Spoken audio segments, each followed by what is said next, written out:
আপনি দীর্ঘ সময় ধরে আপনার রবকে ডেকে চলেছেন, অথচ মনে হচ্ছে তিনি আপনার ডাকে সাড়া দিচ্ছেন না।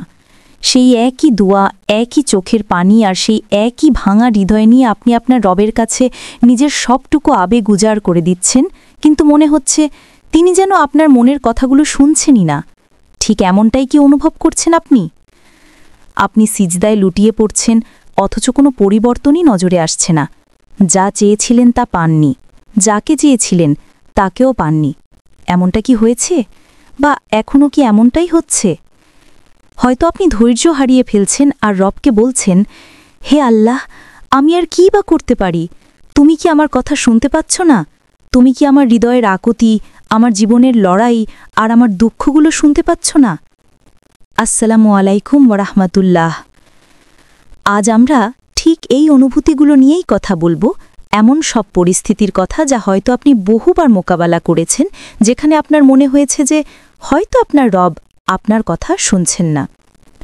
কারণ যখন আপনি কিছু চান কিন্তু তা পান না, অথবা কোনো ইচ্ছার কথা প্রকাশ করেন কিন্তু তা বাস্তবায়িত হয় না, তখন আপনি ভাবতে বাধ্য হন যে হয়তো রব আপনার মনের খবর রাখেন না। অথচ যদি আমরা একটু গভীরভাবে লক্ষ্য করি, তবে দেখতে পাব, অনুভব করব এবং বুঝতে পারব যে আল্লাহ নিশ্চয়ই শুনছেন। তিনি আমাদের হৃদয়ের কথা শোনেন, কিন্তু তার উত্তর দেওয়ার ধরনটা একটু ভিন্ন। কখনো তিনি বলেন হ্যাঁ, কখনো বলেন না, আবার কখনো বলেন অপেক্ষা করো, আমি তোমাকে প্রস্তুত করছি। আমাদের চাওয়া পাওয়ার ব্যাপারে কেন হতাশ হওয়া উচিত নয়? কারণ পবিত্র কোরআনে রাব্বুল আলামিন আমাদের বলেছেন এবং বুঝিয়ে দিয়েছেন, তোমরা আমাকে ডাকো, আমি তোমাদের ডাকে সাড়া দেব। যেহেতু তিনি নিজেই কোরআনে কথা বলেছেন, তাই আমাদের চাইতে হবে, কিন্তু হতাশ হওয়া যাবে না। আমাদের কাজ হলো চাওয়া, আশা হারানো নয়। বাস্তবে আমরা যা চাইছি তা যে আমাদের জন্য উপযুক্ত বা কল্যাণকর তার কোনো নিশ্চয়তা নেই। এজন্যই মাঝে মাঝে আল্লাহ আমাদের নির্দিষ্ট কিছু জিনিস থেকে বঞ্চিত রাখার মাধ্যমেই ভালো রাখেন। হ্যাঁ, সাময়িকভাবে আমরা এতে কষ্ট পাই এবং ভাবি আমাদের রব শুনছেন না, কিন্তু দীর্ঘ সময় পর যখন জীবনের অনেকটা পথ পেরিয়ে যায়, যখন আমরা দেখি যে যা হয়েছিল তা মঙ্গলের জন্যই ছিল, তখন আমরা বলতে বাধ্য হই যে হে আমার রব, তোমার প্রতি কোটি শুকরিয়া, তুমিই সর্বোত্তম পরিকল্পনাকারী। আমার নিজের পরিকল্পনা ছিল ত্রুটিপূর্ণ, কিন্তু তুমি তা না দিয়ে আমাকে বাঁচিয়ে দিয়েছ। তাই সব ইচ্ছার আকুতি সাথে সাথেই পূর্ণ হয় না, এর পেছনে অবশ্যই কোনো কারণ থাকে। আমাদের রব সবসময় সবকিছু দ্রুত দেন না, এর পেছনেও কোনো রহস্য বা কল্যাণ লুকিয়ে থাকে। আমরা যখন আমাদের রবের কাছে চাই, তিনি ৩টি সংকেত বা উপায়ে আমাদের উত্তর দেন। প্রথমত, চাওয়ার সাথে সাথেই তিনি তা দিয়ে দেন। দ্বিতীয়ত, তিনি তা দেন না, কারণ তা অকল্যাণকর। আর তৃতীয়ত, মাঝে মাঝে তিনি আমাদের অপেক্ষা করান এবং নির্দিষ্ট সময়ের পর তা দেন, কারণ তিনি জানেন আমাদের জীবনে কখন কি প্রয়োজন এবং কখন কোনো কিছু আমাদের জীবনে পাঠালে তা আমাদের জন্য সবচেয়ে ভালো হবে। রবের উপর নিশ্চয়ই এই ভরসাটুকু রাখা যায়। জীবনে হতাশা আসবেই, দুঃখও আসবে। দুঃখভরা জীবন কেবল আপনার একার নয়, প্রতিটি মানুষই তার নিজস্ব এক অভ্যন্তরীণ লড়াই লড়ে যাচ্ছে। আমাদের বুঝতে হবে যে পৃথিবীটা ততটা খারাপ নয় যতটা আমরা ভাবি, আবার পৃথিবীটা ততটা ভালোও নয় যতটা আমরা কল্পনা করি। পৃথিবী যদি নিখুঁত হতো, তাহলে জান্নাতের বর্ণনা কখনো সত্য হতো না। আবার পৃথিবী যদি চূড়ান্ত খারাপ জায়গা হতো, তাহলে জাহান্নাম বলেও কিছু থাকত না। তার মানে আমাদের বুঝতে হবে, এই পৃথিবীর চেয়ে খারাপ জায়গাও আছে, আবার এই পৃথিবীর চেয়ে উত্তম জায়গাও আছে। এটা দুঃখের স্থায়ী ঠিকানা নয়, আবার সুখেরও স্থায়ী ঠিকানা নয়। এটা একটা ভারসাম্যের জায়গা, যেখানে সুখ এবং দুঃখ উভয়ই বিদ্যমান, আর আমাদের জীবনও এই সুখ এবং দুঃখের সংমিশ্রণেই গোড়া। আমাদের রব আমাদের নানাভাবে পরীক্ষা করেন। যখন আমরা এই বিষয়গুলো বুঝতে পারব, তখন রবের বিরুদ্ধে অভিযোগ কম করব। যখন আল্লাহ নিজেই বলছেন যে আমি তোমার কথা শুনি, আমি তোমার আওয়াজ শুনি, তখন আমরা কেন হতাশ হব? কেন বলবো যে আমাদের রব আমাদের কথা শোনেন না? তিনি তো নিজেই বলছেন যে তিনি আমাদের শুনছেন। আপনি যা চেয়েছেন তা এখনই পাননি, মানে এই নয় যে আপনি ব্যর্থ। আপনি এখনও গড়ার প্রক্রিয়ার মধ্যে আছেন। আমাদের মনে রাখতে হবে, যখন আল্লাহ কোনো প্রার্থনার উত্তর দেন না, তখন তিনি নিশ্চয়ই আমাদের এমন কিছু থেকে রক্ষা করছেন যা আমরা জানি না।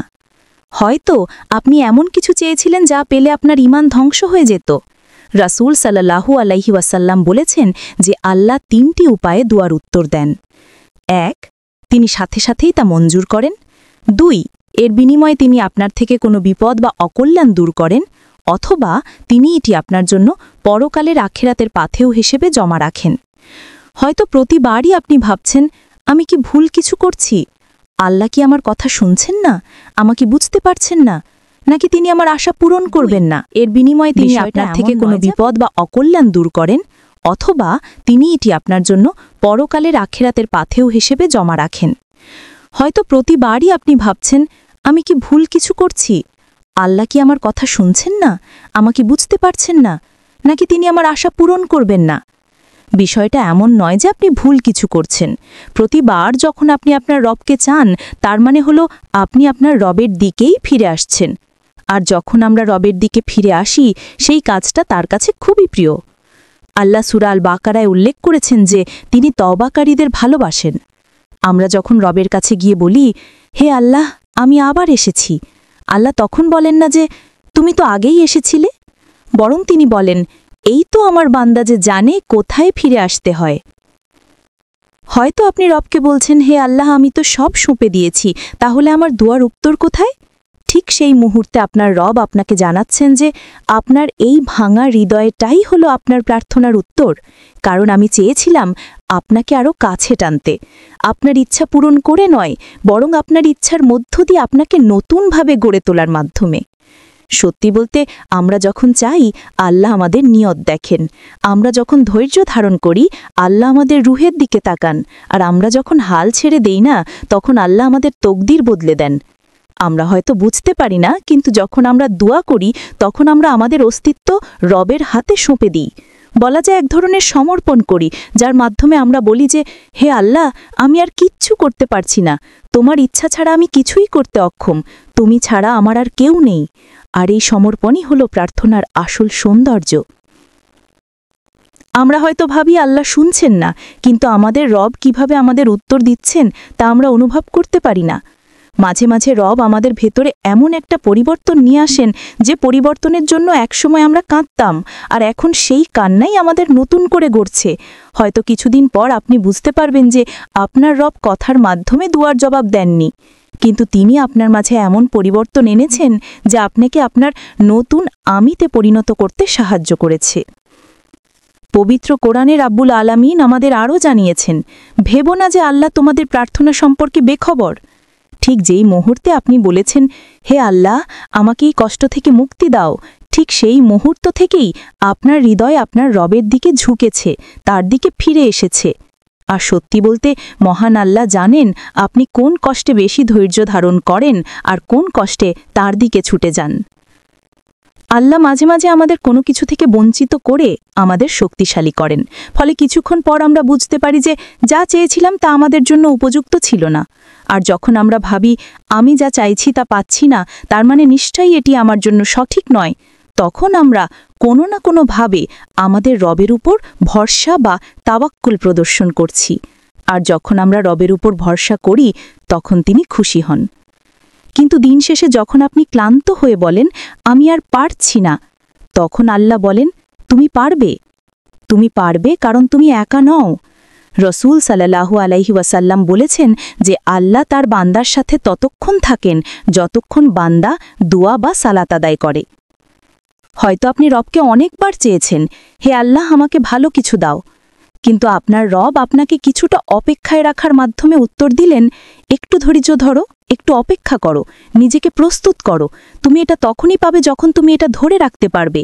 আমি তোমাকে দিয়েছিলাম, কিন্তু তুমি তা ধরে রাখতে পারোনি, এমনটা যেন আর না হয়।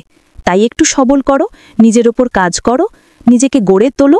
যখন এটা তোমার জন্য উপযুক্ত হবে, তুমি এটা প্রাকৃতিকভাবেই পাবে। তোমাকে শুধু চেষ্টা করতে হবে, তোমাকে ধৈর্যশীল হতে হবে। আর ধৈর্য প্রয়োজন, কারণ রাব্বুল আলামিন ধৈর্যশীলদের ভালোবাসেন।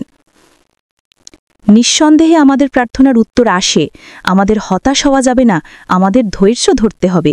যখন উত্তর দেরিতে আসে, তার মানে আল্লাহ হয়তো আমাদের বোঝাতে চাইছেন যে আমরা এখনও সেটার জন্য প্রস্তুত নই। যখন কোনো ইচ্ছার উত্তর একেবারে আসে না, তার মানে হতে পারে আল্লাহ সেটা আমাদের জন্য আখিরাতে জমা রেখেছেন। আর যখন উত্তর সাথে সাথেই আসে, তার মানে এটি পাওয়ার সঠিক সময় এখনই। রবের পরিকল্পনা নিয়ে সন্দেহ পোষণ করা কোনোভাবেই উচিত নয়। নিঃসন্দেহে তিনি সর্বোত্তম পরিকল্পনাকারী, নিঃসন্দেহে তিনি সর্বজ্ঞ। তিনি জানেন আমাদের জন্য কোনটি সবচেয়ে ভালো। এমন নয় যে আমরা যা চাইব তা সাথে সাথেই পাব, কিন্তু তবুও আমাদের চাইতে হবে, কারণ আমরা যখন চাই রব খুশি হন। আমরা যখন রবের দিকে ধীরে যাই, তিনি আনন্দিত হন। তাই দোয়া করুন, কিন্তু ভেঙে পড়বেন না। রবের কাছে চান, কিন্তু হতাশায় নিমজ্জিত হবেন না, ধৈর্য হারাবেন না। তাদের মতো হবেন না যারা সহজেই ভেঙে পড়ে, তাদের মতো হবেন না যারা রবের প্রতি সন্দেহ পোষণ করে বা কিছু না পেয়ে তাকে দোষারোপ করে। দিন শেষে যদি আপনি যা চেয়েছিলেন তা নাও পান, তবুও রবের শুকরিয়া আদায় করুন, তার প্রতি কৃতজ্ঞতা প্রকাশ করুন। কারণ যা থেকে আপনি বঞ্চিত হয়েছেন তা নিশ্চয়ই আপনার জন্য উপযুক্ত ছিল না। আজ হয়তো আমাদের মন এটা বুঝতে পারছে না, কিন্তু একটা নির্দিষ্ট সময় পর প্রত্যেকটা মানুষই এই সত্যটি অনুভব করতে পারবে।